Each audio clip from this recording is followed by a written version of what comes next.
네, 드림의 교회 성도 여러분 안녕하십니까? 이재용 목사입니다. 제가 기도함으로 우리 1월 23일 금요일 매일 묵상 시작하도록 하겠습니다. 주님 은혜와 사랑에 감사드립니다. 한 주간 열심히 살아왔던 우리 성도들의 지친 몸과 마음을 주님 위로하여 주시고 새 힘을 공급하여 주시옵소서. 이 아침 하루를 맞이하는 우리의 몸과 마음이 개운하게 하시고 상쾌하게 하시고 오늘 주님 말씀을 듣는 이 시간에 회복될 수 있는 거룩한 역사 더하여 주시옵소서.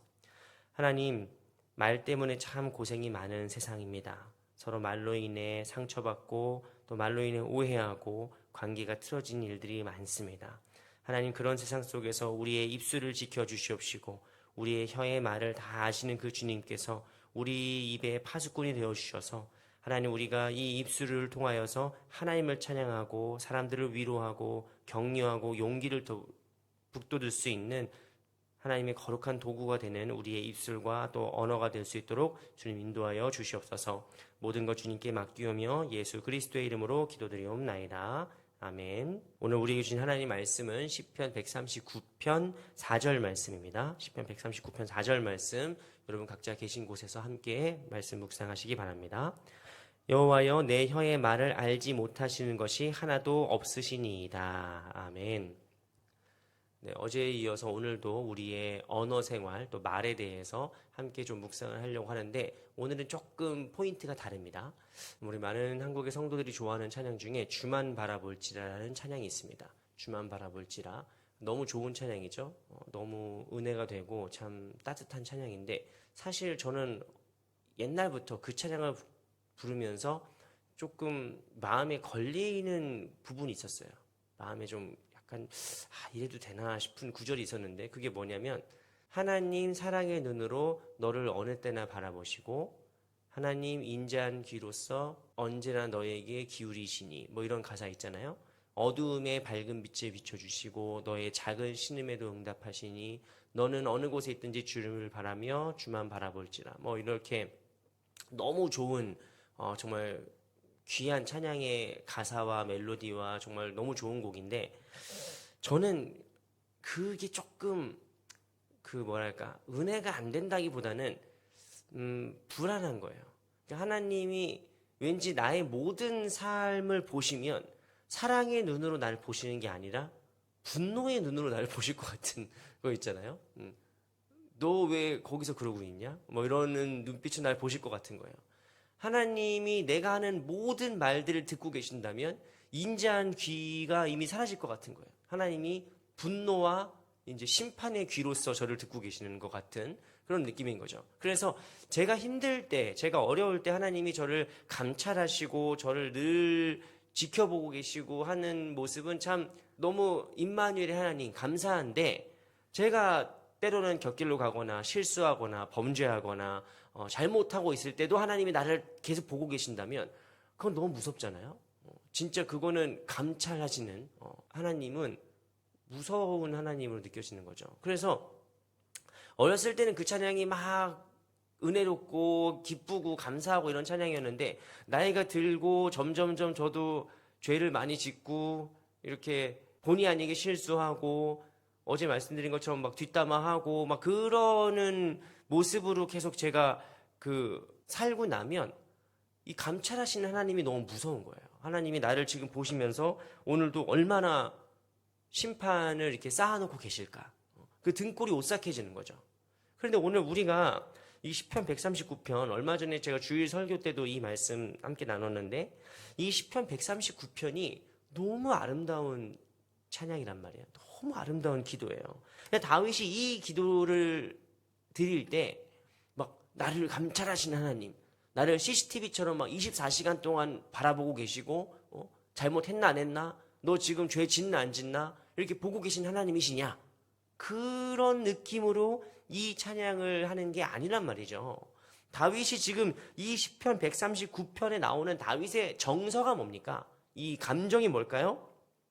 하나님을 향한 두려움이나 무서움이나 조심하려고 하는 어떤 그런 태도가 아니라 오히려 하나님을 향한 감탄과 사랑의 고백이라는 것을 우리가 엿볼 수 있습니다. 그것은 무엇이냐?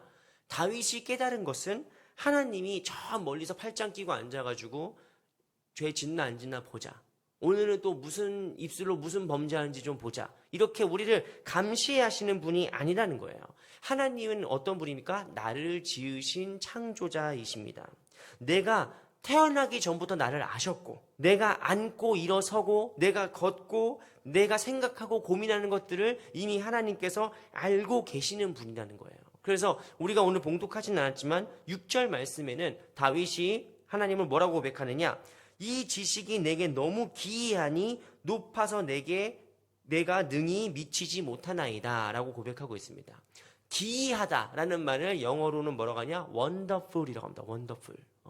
wonderful. 하나님의 지혜, 나를 향하신 하나님의 생각이 어떻다? wonderful하다. 너무 놀랍다는 것이죠. 그러니까 오늘 우리가 읽은 4절 말씀에서 하나님이 내 혀의 말을 알지 못하시는 것이 하나도 없나이다 라는 말씀은 하나님이 나의 말실수를 카운트하고 있다는 뜻이 아닙니다. 오늘 벌써 10번째 실수야? 15번째 실수야? 뭐 이렇게 하나님이 우리의 실수와 잘못을 카운터하시는 분이라는 뜻이 아니라 내가 굳이 말하지 않는 나의 감정들, 나의 고민들 있지 않습니까? 내가 차마 입 밖으로 내지 못하는 나의 눈물들 얼마나 많겠어요. 저는 여러분 감명 깊게 본 드라마 중에 하나가 폭삭소가수다인데, 폭삭소가수다를 보면은 거의 저는 오열했습니다. 오열.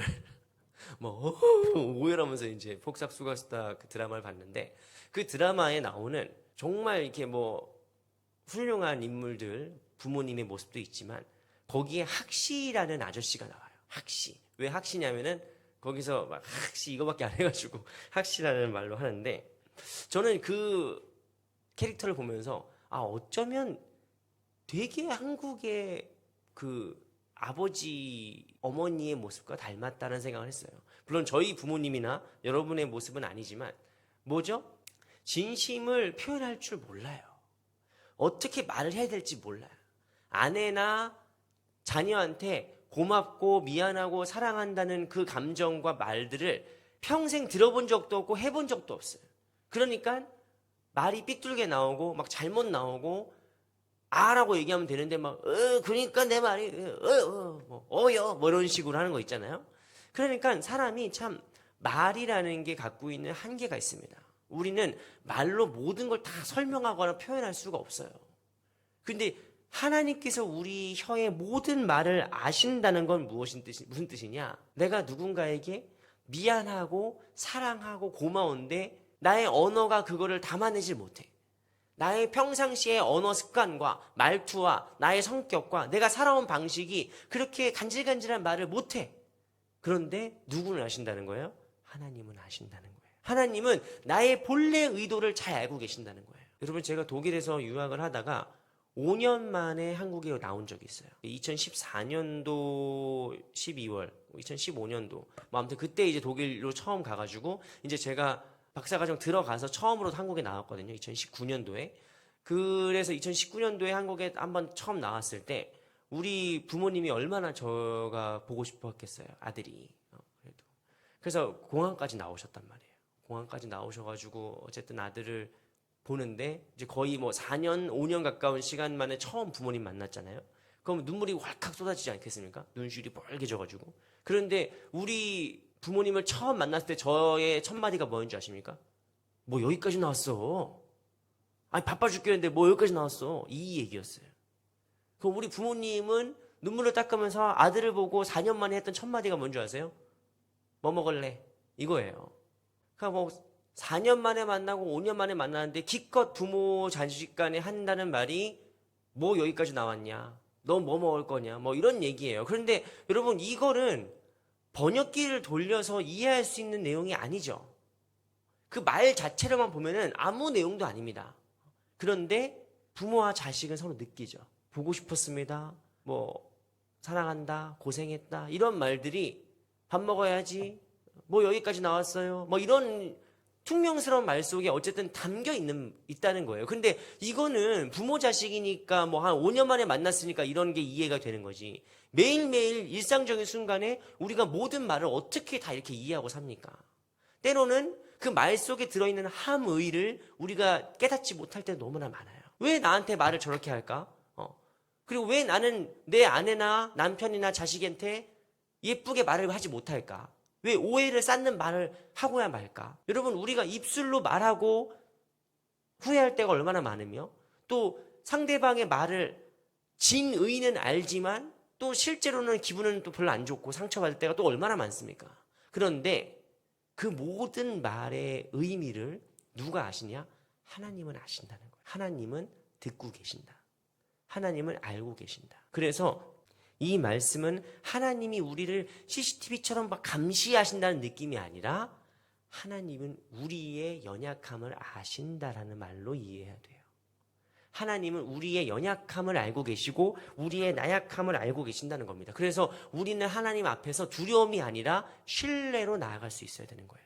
그래서 우리가 이렇게 기도해야 되는 겁니다. 주님은 제 혀의 말을 다 아십니다. 주님은 저의 진의를 다 아십니다. 주님은 저의 본의를 다 아십니다. 제가 오늘도 입술로 범죄했고 제가 저 말을 듣고 상처를 받았는데 주님은 다 아시니까 저에게도 깨닫게 해주세요. 주님의 그 기이한 그 지식을, 주님의 그 원더풀한 그 능력을 저에게 깨닫게 해주시고 오늘도 알게 해주세요 라고 기도해야 되는 겁니다. 그래서 오늘 말씀은 우리에게 내가 실수하면 어떡하지? 하면서 전전긍긍하면서 신경쇠약에 걸린 사람처럼 살아가는 그리스도인으로 살라고 하시는 게 아니라 나를 이미 잘 아시는, 나보다 더 잘 나를 아시는 그 하나님을 신뢰함으로 오히려 더 여유 있게 살게 하십니다. 더 오히려 우리를 평안하게 만드시는 거예요. 그래서 감찰하시는 하나님은 감시하시는 하나님이 아니라 나를 깊이 알고 계신 하나님이다. 우리가 그 말씀을 기억하면서 오늘도 평안한 중에 여유 있게 살아가는 저와 여러분 모두가 다 되기를 주님의 이름으로 축원합니다. 제가 기도하겠습니다. 나를 지으시고 나보다 나를 더 잘 아시는 하나님 감사합니다. 우리의 생각과 우리의 혀의 말을 다 아시는 하나님, 우리가 하나님을 무서운 감시자로 볼 것이 아니라 우리의 연약함조차 다 이해하시고 이미 우리의 진의와 함의를 다 이미 알고 계시는 하나님이심을 우리가 믿고 더욱더 여유 있게 평안하게 주님을 신뢰하며 살아갈 수 있도록 주님 인도하여 주시옵소서. 모든 것 주님께 맡기오며 예수 그리스도의 이름으로 기도드리옵나이다. 아멘. 네, 감사합니다. 주님을 신뢰함으로 여유 있게 살아가는 저와 여러분 모두가 다 되기를 주님의 이름으로 축원합니다.